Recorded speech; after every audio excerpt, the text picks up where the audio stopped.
Olá, alunos, tudo bem? Estamos hoje aqui para dar início à nossa segunda unidade sobre a nossa disciplina de Políticas Assistenciais de Saúde. Como falei para vocês na aula passada, sou a professora Thaís, vou ficar com vocês durante esse percurso dessa disciplina e dar continuidade ao nosso curso técnico em Agente Comunitário de Saúde.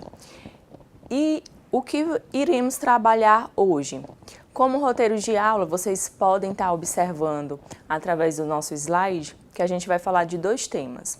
Vamos falar de gestão social, como prática democrática e educativa, e vamos falar sobre as redes de proteção e atendimento socioassistencial, prestados pelas organizações e entidades não governamentais, também conhecido como ONGs. E referente ao nosso primeiro tema, a gente tem gestão social. E o que podemos falar sobre gestão social?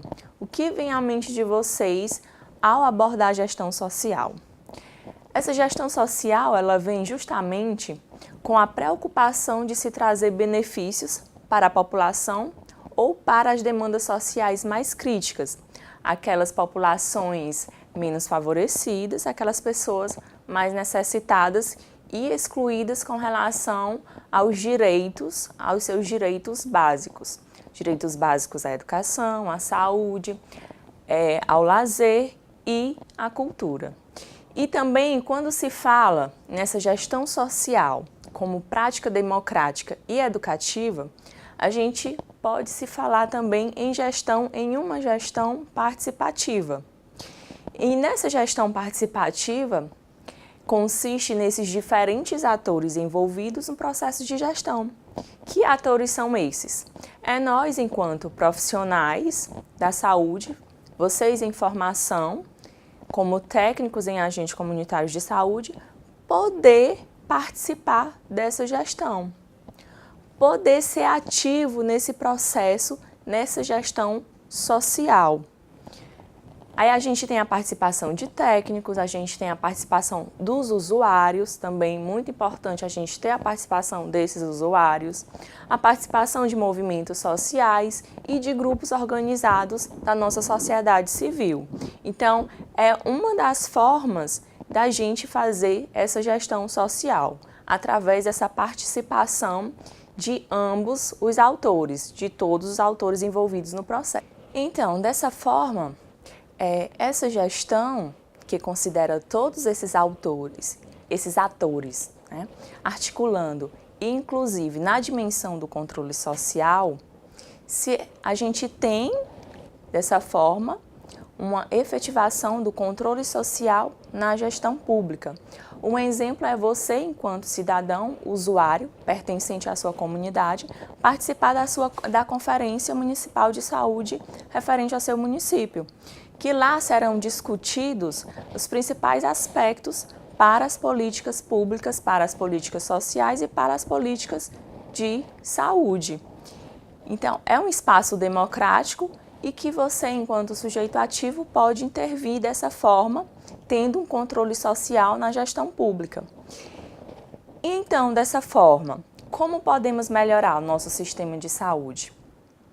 A resposta é justamente o que a gente estava abordando, que é uma das maneiras de você intervir, né, melhorar o nosso sistema de saúde, é justamente através do controle social. Esse controle social é o meio ou ferramenta que nós podemos usar, né, para benefício nosso e para benefício da população como um todo, para reivindicar, para fiscalizar, para ver se a gente está tendo acesso a uma saúde de qualidade, se a nossa comunidade está tendo acesso a uma saúde de qualidade, se a nossa família, se a população como um todo está recebendo esse direito básico. E também a participação, né, você enquanto cidadão brasileiro, que é direito seu, é direito meu, é direito nosso, participar na gestão social através desse controle social, certo? E também a gente podemos apontar 2 espaços representativos na nossa área referentes à saúde, que são os conselhos ou os conselheiros de saúde e as conferências de saúde que eu apontei para vocês agora há pouco. Nos conselhos de saúde, vocês podem procurar o conselheiro da comunidade de vocês e ver quais são as atribuições dele, de acordo com o diagnóstico, com a avaliação que você tem com relação à saúde do ambiente, à saúde da sua comunidade, de levar problemas referentes a isso, para que ele possa lhe representar. Então, isso é uma forma indireta de controle social, de gestão participativa. Ou na conferência de saúde, que é um espaço onde vai decidir sobre implementação, sobre considerações de políticas sociais de saúde, você pode participar diretamente. Mas aí a gente tem ainda, falando um pouquinho sobre gestão social, vocês podem acompanhar algumas características e conceitos com relação à gestão social no nosso slide, né? Que diz que o termo gestão social vem esclarecer que a gestão das demandas e necessidades sociais não é apenas atribuição do Estado. É exatamente o que a gente estava colocando. É dever meu, é dever seu, é dever nosso também ter uma parcela nessa gestão social, contribuir nessa gestão social. E não somente o Estado planejar, implementar, avaliar, ter todos os planejamentos e ideias com relação a um problema específico, mas a comunidade também precisa participar disso. E ela é realizada, né, pela própria sociedade, como a gente acabou de falar, através dos seus processos organizativos, como associações, a gente pode ter associações de moradores do bairro, sei lá, bairro Trindade, um exemplo. Não sei se na localidade de vocês existe, no município de vocês existem esse bairro, mas é só uma forma representativa de dar um exemplo para vocês. Ou dos movimentos ou movimentos sociais existentes na nossa comunidade. Então, isso é uma forma de gestão social, são características também de gestão social. E continuando, dando continuidade, no nosso próximo slide, essa gestão social em âmbito governamental está pautada na concepção de um Estado social de direito, tendo o compromisso com a cidadania, que vocês vão ver aí em destaque, compromisso com a cidadania de uma nação. Então, a gente está tratando de cidadãos, né, que têm direitos e deveres. Então, um Estado social de direito.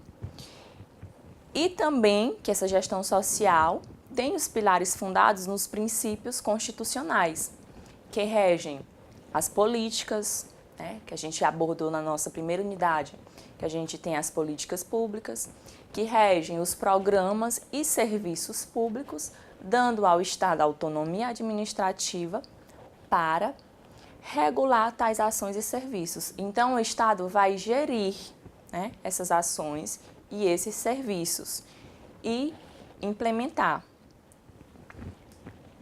Ainda sobre gestão social, esse termo pode ser aplicado tanto às iniciativas do Estado quanto às ações da sociedade civil de caráter público ou não governamental, que a gente vai já estar abordando no nosso segundo tema, essas organizações não governamentais, de que forma elas se inserem nesse processo. E no cenário da gestão social pública, desenvolve-se as políticas sociais de uma proteção social e da emancipação de seus cidadãos. E também tem a missão de reduzir as desigualdades sociais, o enfrentamento à pobreza, à exclusão social de grande parcela da população.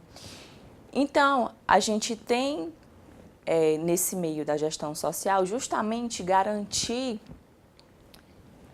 como a gente falou, os direitos básicos, né, de saúde, de educação, por exemplo.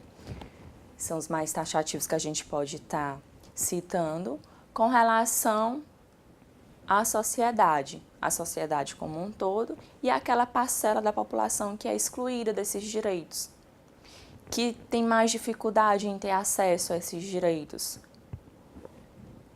Então, ela vem justamente para efetivar, né, para dar acesso àqueles que não têm acesso.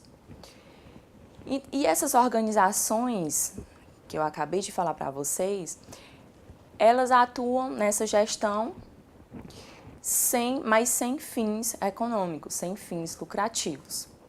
É o que a gente chama de redes de proteção de atendimento socioassistencial prestado pelas organizações e entidades não governamentais, conhecido também como ONGs, que é o nosso próximo tema. Vocês vão estar visualizando aí na tela de vocês esse nosso próximo tema.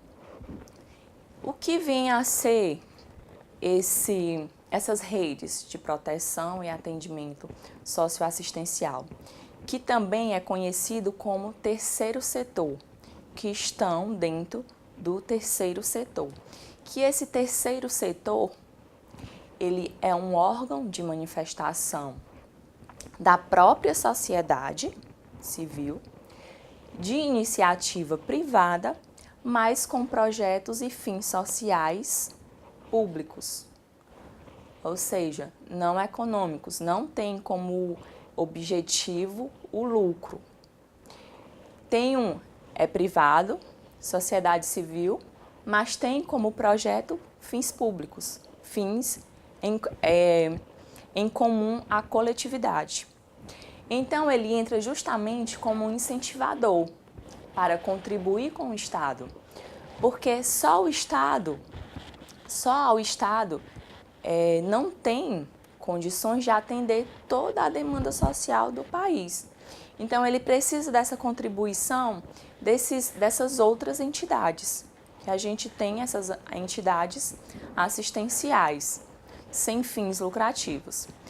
Destacando também que a gente tem que ter uma atuação de forma profissional, saindo daquela atuação amadora. É voluntária, mas precisa ser profissional. Precisa ter como porta, né, uma pessoa de frente. À frente disso, uma pessoa capacitada e competente para atingir os resultados, para atingir esses objetivos da comunidade, essas necessidades da população, de defender esses direitos sociais. E ela trata justamente de uma perspectiva dos excluídos, daqueles que não têm acesso. Então, é justamente para defender o direito dessa população. Ainda sobre o terceiro setor, eu coloquei para vocês vão visualizar no nosso slide, aí na tela, falando sobre terceiro setor, segundo e primeiro setor. Como o primeiro setor, a gente pode dizer que ele é constituído pelo poder público, através de ações, recursos e serviços destinados aos cidadãos. O segundo são os investimentos e recursos do setor privado, que são constituídos por recursos próprios. Já o terceiro setor, que é do que estamos tratando nesse momento, incide nas ações públicas, não governamentais, sem finalidades lucrativas, cuja iniciativa é privada, porém é voluntária.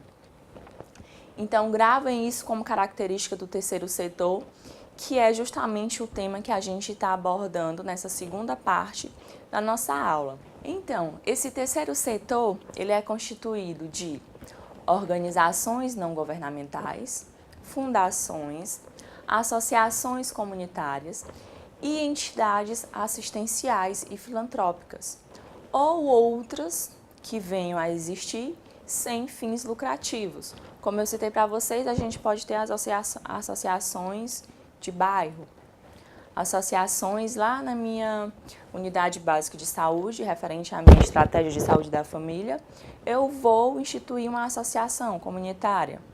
do bairro. Ou também posso instituir no meu município algumas fundações. Fundação de proteção aos moradores de rua, por exemplo. É uma fundação. Ela não vai ter fim lucrativo. Ela será voluntária, terá financiamento privado, em parceria com o setor público. Também tem essa intersetorialidade entre terceiro setor e o setor privado e o setor público, em conjunto para compor esse terceiro setor, que a gente chama de terceiro setor. E ainda sobre essas redes de proteção e atendimento socioassistencial, a gente tem algumas considerações, conceito, definições e classificação. E sobre isso, vocês vão visualizar agora no slide de vocês, a gente tem aí que a prestação de serviço socioassistencial corresponde a uma ação continuada. Então, não é só uma ação pontual, é uma ação de forma continuada, de longo prazo, e que funciona em uma unidade física com localização, abrangência e público definido, como, por exemplo, a fundação que eu citei para vocês, um exemplo de fundação dos moradores de rua. Então, a gente tem um público específico. A gente também vai ter um espaço físico e uma localização para atender aquele público. E também reúne um conjunto de recursos e atenções organizados a partir de normas técnicas, padrões, metodologias e protocolos referenciados pelo Sistema Único de Assistência Social, também chamado de SUAS. E ainda sobre as considerações sobre essas organizações não governamentais, pertencente a essas redes de proteção e atendimento socioassistencial, a gente tem que é um grupo social organizado, sem fins lucrativos, constituído formal, então é formalizado, é autônomo e é caracterizado por ações de solidariedade no campo das políticas públicas e pelo legítimo exercício de pressões políticas em proveito de populações excluídas das condições da cidadania. Então, aqui é outra definição e algumas características, que é basicamente o que a gente estava abordando anteriormente.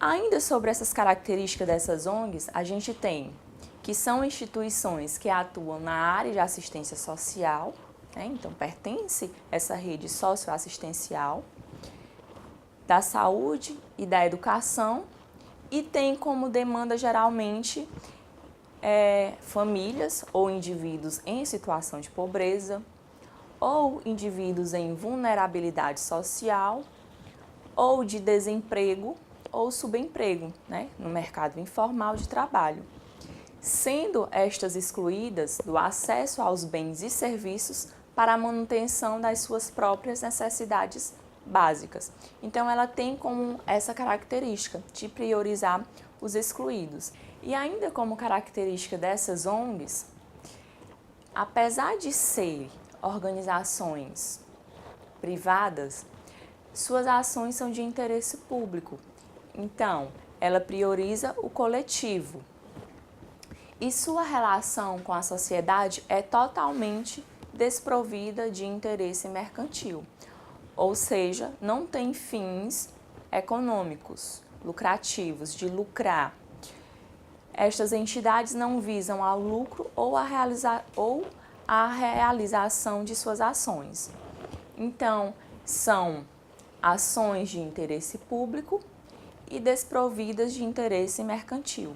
É outra característica importante que vocês podem apontar com relação a essas organizações não governamentais pertencentes às redes de proteção e atendimento socioassistencial. E apesar dessas organizações serem vinculadas ao Estado através de convênios ou parcerias, tais instituições não são estatais por ter essa vinculação com o Estado. E também a gente tem uma forte presença do voluntariado. E também essas instituições, elas podem possuir certificado de entidade beneficente, conhecido como SEBAS, que vocês vão visualizar na tela de vocês. Essas 3 características. Então, fechando, são entidades vinculadas ao Estado, porém não são consideradas como instituições estatais. Elas apenas têm esse vínculo e essa parceria com o Estado. A gente tem a forte presença do voluntariado, como eu acabei de falar para vocês, e a gente tem esse certificado de entidade beneficente. Gente, a gente está encerrando a nossa aula de hoje, referente à nossa unidade 2, referente à nossa disciplina de políticas assistenciais de saúde.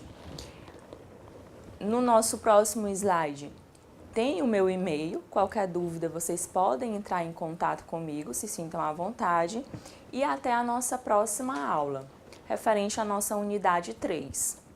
Bons estudos!